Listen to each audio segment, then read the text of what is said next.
A ke ndjerë ndonjëherë atë krisje me dikë dhe megjithatë askush nga ju nuk guxon ta pranoj? Është ky përzierje e çuditshme frike dhe emocionimi, ku mjafton vetëm një shikim që duket i mbushur me tension. Edhe heshtja bart një mesazh të fshehtë. Dashuria e vërtet mund të jetë e frikshme. Ne tërhiqemi, përpiqemi t'i fshehim ndjenjat tona, por sado që mundohemi, e vërteta del në pa në gjestet më të vogla, në të qeshura nervoze, në gjëra të vogla të dashura dhe në momente kur fjalët nuk janë të nevojshme. Në këtë video shohim 7 shenja të buta, por të qarta, që tregojnë se jeni prej kohësh të dashuruar edhe nëse nuk guxoni ta thoni. Nuk janë klishe tipike. Disa prej tyre janë modele të fshehta psikologjike që shumica as nuk i vëre, por kur ti njohësh, do ta shohësh lidhjen tënde ndryshe për gjithmonë. Dhe ja ku vjen surpriza, shenja e fundit mund të jetë më e rëndësishmja nga të gjitha prova se ndjenjat e tua nuk janë vetëm imagjinat. Prandaj ja vlen të qëndrosh deri në fund, sepse nëse e humb qoftë edhe një prej këtyre shenjave, mund ta humbësh të vërtetën për lidhjen që tashmë ju bashkon. Shenja e parë, shikimet e gjata. Ky sinjal është pothuajse i pamundur të fshihet. Kur dy njerëz ndajnë një lidhje të thellë, sytë e tyre tregojnë më shumë se sa mund të thonë fjalët ndonjëherë. Një shikim zgjat një çast më shumë, gati sikur koha të ndalej për pak, por po aq shpejt ndërpritet përsëri. Shikon anash, bën sikur nuk ndodhi asgjë, por në të vërtetë, pikërisht në atë moment ndodhi gjithçka. Ky largim i menjëhershëm nuk është refuzim, është frika për t'u zbuluar. Psikologët shpesh thonë se kontakti me sy është një nga sinjalet më të forta jo verbale për tërheqje. Dhe kur shoqërohet me pasiguri, lind një tension që është i ëmbël dhe mbizotërues në të njëjtën kohë. Heshtja në këto momente nuk është bosh, ajo është e mbushur, e rëndë, gati si një bisedë e padukshme. Sytë takohen, fjalët zhduken dhe megjithatë thuhet diçka domethënëse pa nxjerrë asnjë zë. Është një gjuhë më vete, që vetëm të dy e kuptojnë. Çdo shikim është një rrëfim dhe çdo largim një përpjekje për ta fshehur. Nëse ndonjëherë zemra të ka rrahur më shpejt pasi sytë tuaj janë takuar, atëherë e di saktësisht sa e fortë mund të jetë kjo shenjë. Është e vërteta që del në sipërfaqe, edhe kur të dy kanë shumë frikë ta pranojnë.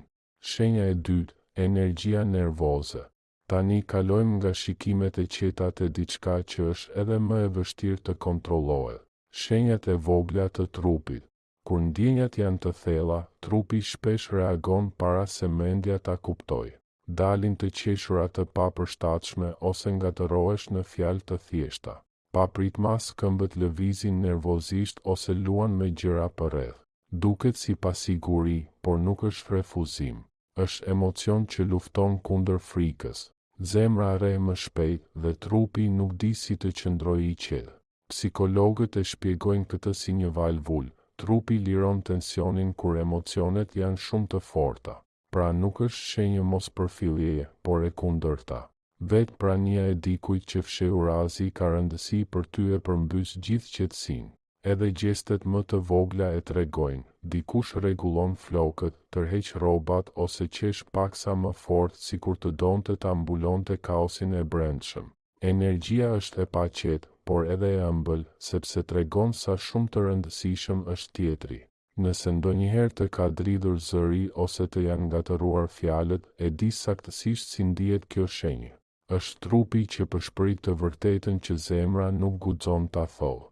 Shenja e tretë, mbrojtja e ndjenjave të tjetrit. Një tjetër shenjë e dashurisë së pathënë është kujdesi i veçantë në mënyrën si silleni me njëri tjetrin. Ajo shfaqet në vendime të vogla, pothuajse të padukshme, një koment formulohet më butë, një fjalë e mprehtë përmbahet. Në vend që të flasësh menjëherë, ndalesh pak, gati sikur po mendon si do të priten fjalët. Kjo kujdesje nuk buron vetëm nga mirësjellja. Ajo vjen sepse nuk do ta lëndosh dikë që e ke për zemër. E njeh edhe nga toni i zërit, shakaja kur nuk kalon një kufi, dhe edhe grindja zbutet me durim. Pastaj fshihet një rregull i pathënë: mbro, mos lëndo.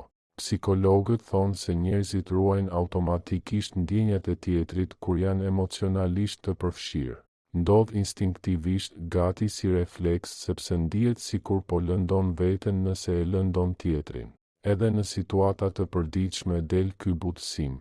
Një ishte vetëm shaka, një buzëqeshje inkurajuese pas një komenti të guximshëm, ose një ngushëllim i shpejtë. Kritika shndërrohet në mbështetje, heshtja në dëgjim. Çdo zgjedhje thot në thelb të njëjtën gjë. Ndjenjat e tua janë më të rëndësishme për mua se sa të kem të drejtë. Shenja e katërt, gjestet e vogla të kujdesit. Më e qartë bëhet në veprime që flasin më fort se fjalët. Dashuria shpesh fshihet në gjëra të vogla që duken të zakonshme, por në të vërtetë tregojnë ndjenja të mëdha. Dikush kujton pijen tënde të preferuar ose mënyrën si pi kafen. Ofron të mbajë diçka të rëndë ose të shkruan nëse ke arritur mirë në shtëpi. Këto momente duken të thjeshta, por pikërisht kjo i bën të forta. Kujdesi nuk ka nevojë për gjeste të mëdha. Ai shfaqet në vendime të qeta të përditshme, që dëshmojnë se dikush gjithmonë është i vëmendshëm. Psikologët e quajnë këtë investim në mirëqenie, dikush vendos në mënyrë të natyrshme lumturinë dhe sigurinë tënde mbi shumë gjëra të tjera. Shpesh ndodh pa vetdije, thjesht sepse ka rëndësi që ti të ndihesh mirë. Edhe momenti e tregon, mesazhi vjen pikërisht kur je i stresuar. Gesti i vogël shfaqet kur nuk e prisje, por e kishe më së shumti nevojë. Çdo veprim është si një mesazh i fshehtë. Ti më rëndon më shumë se ç'mund të shpreh me fjalë. Dhe ndërsa fjalët ndonjëherë mashtrojnë, këto veprime pothuajse kurrë nuk e bëjnë. Shenja e pestë, afrimi dhe tërheqja mbrapa. Dashuria e fshehur shpesh ndjek një ritëm, gati si një vallëzim.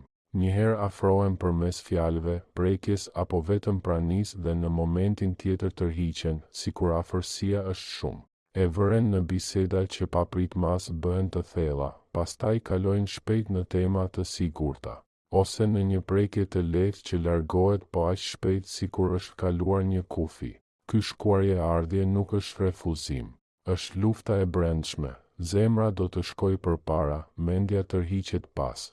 Psikologët e përshkruajnë këtë si konflikt afrimi shmangje, dëshira për afërsi përplaset me frikën e cenueshmërisë. Është konfuz, por është një nga shenjat më të qarta që dashuria ekziston.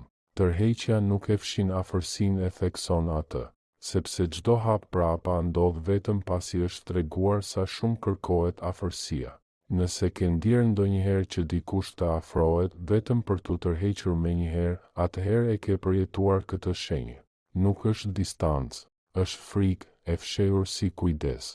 Shenja e gjashtë, shakat e brendshme dhe lidhjet e veçanta. Ndonjëherë dashuria fshihet në të qeshura në një shaka që askush tjetër nuk e kupton, por ju të dy nuk ndaloni së buzëqeshuri. Është një botë e vogël private, ndërtuar nga momente që për të tjerët duken të parëndësishme, por për ju janë magjike. Ndoshta filloi me një lëshim fjalësh qesharak ose një përvojë të përbashkët që u bë një kod i fshehtë, që atëherë mjafton një shikim ose një fjalë për t'ju bërë të qeshni pa shpjegim. Këto botë të ndara janë më shumë se argëtim. Ato janë intimitet. Tregojnë se dy njerëz kanë krijuar një hapësirë që u përket vetëm atyre. Psikologët thonë se këto shaka të brendshme forcojnë lidhjen sepse krijojnë ekskluzivitet. Një ndjesi të imët, ne të dy kemi diçka që askush tjetër se ka. Dhe kjo ndjesi e përkatësisë është një shenjë e fortë lidhje emocionale të thellë. Edhe në momente serioze ajo shfaqet. Një aluzion i shpejt, një buzëqeshje dhe papritmas tensioni kthehet në ngrohtësi. Nuk ka të bëjë me shakan vetë, por me ndjesinë e të qenit i kuptuar pa fjalë. Shenja e 7, kuptimi i pashprehur.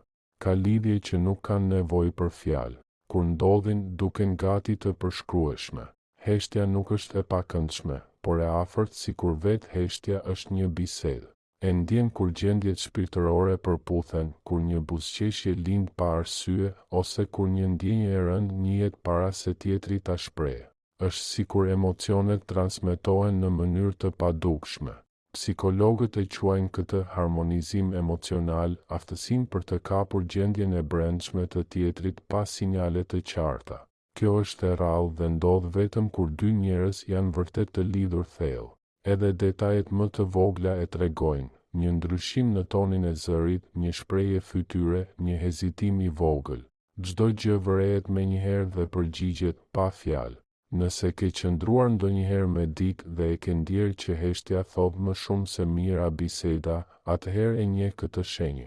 Është dëshmia e qetë për dashurinë që shfaqet përmes pranisë, jo përmes gjuhës. Dashuria e pathënë mund të jetë njëkohësisht e bukur dhe e frikshme. Shikimet, nervozizmi, kuptimi pa fjalë, gjithçka tregon diçka të vërtetë, edhe pse të brish. Është prova që zemra shpesh flet shumë përpara se goja të guxojë. Por ja e vërteta, ndonjëherë hapi më i ëmbël përpara është thjesht të thuash me ndershmëri çfarë ndjen. Frika përshpërit se fshehja është më e sigurt, por dashuria rritet vetëm kur lejohet të duket. Nëse e njeh veten në këto shenja, merr kohë për të menduar se çfarë në të vërtetë nënkuptojnë, sepse lidhja mes jush mund të jetë tashmë më e thellë se sa ke menduar.